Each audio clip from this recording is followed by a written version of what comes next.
नमस्कार। जब भी निवेश की बात आती है, सबसे पहले दिमाग में आता है एक शब्द, सुरक्षा।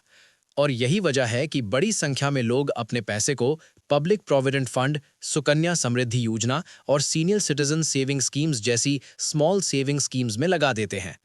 लेकिन बड़ा सवाल ये है कि क्या सिर्फ सुरक्षित होना ही सही निवेश की पहचान है, या फिर इसके पीछे कुछ छिपे हुए नुकसान भी हैं? आइए इस पूरी तस्वीर को समझते हैं, फायदे और नुकसान दोनों के साथ। सबसे पहले बात फायदे की।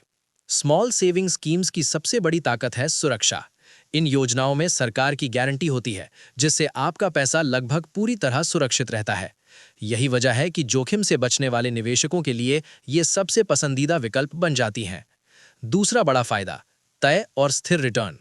यहाँ आपको पहले से पता होता है कि आपको कितना ब्याज मिलेगा। इससे फाइनेंशियल प्लानिंग करना आसान हो जाता है।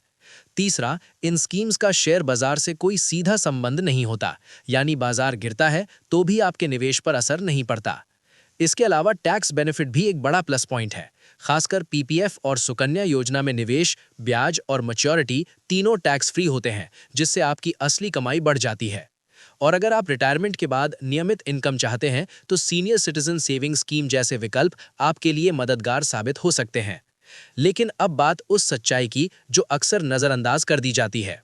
स्मॉल सेविंग स्कीम्स की सबसे बड़ी कमजोरी है लंबा लॉक इन पीरियड। उदाहरण के लिए, पीपीएफ में आपका पैसा 15 साल तक लॉक रहता है। सुकन्या समृद्धि योजना में तो पैसा और भी लंबी अवधि तक फंस सकता है। मतलब साफ है, जरूरत के समय आप अपने ही पैसे का इस्तेमाल नहीं कर पाएंगे। दूसरी बड़ी दिक्कत, सीमित रिटर्न। कई बार इन स्कीम्स का रिटर्न महंगाई के आसपास ही रहता है, यानी असल में आपका पैसा ज्यादा बढ़ता नहीं, सिर्फ अपनी वैल्यू बनाए रखता है। और अगर आप टैक्स ब्रैकेट में आते हैं, तो कुछ स्कीम्स में मिलने वाला ब्याज टैक्स के बाद और भी कम हो जाता है। सबसे बड़ी गलती निवेशक तब करते हैं जब वे सिर्फ सुरक्षित शब्द देखकर अपना पूरा पैसा इन स्कीम्स में लॉक कर देते हैं। ध्यान रखिए, जोखिम सिर्फ पैसा खोने का नहीं होता, बल्कि जरूरत के समय पैसा न मिल पाना भी एक बड़ा जोखिम है। अब सवाल, सही तरीका क्या है? एक्सपर्ट्स का मानना है कि सबसे अच्छा तरीका है संतुलन, यानी अपने निवेश को अलग अलग हिस्सों में बांटना। कुछ पैसा सुरक्षित विकल्पों में रखें, जैसे पीपीएफ या सुकन्या योजना, और कुछ पैसा ऐसे विकल्पों में लगाएं जहां ग्रोथ और लिक्विडिटी दोनों मिल सके, जैसे म्यूचुअल फंड, एसआईपी, शेयर बाजार या गोल्ड। क्योंकि निवेश सिर्फ रिटर्न कमाने के लिए नहीं होता, बल्कि सही समय पर सही फैसले लेने की आज़ादी भी उतनी ही जरूरी होती है। तो अगली बार जब आप निवेश करें, तो सिर्फ सुरक्षा नहीं, बल्कि लिक्विडिटी, रिटर्न और जरूरत तीनों का संतुलन जरूर देखें। फिलहाल इस रिपोर्ट में इतना ही।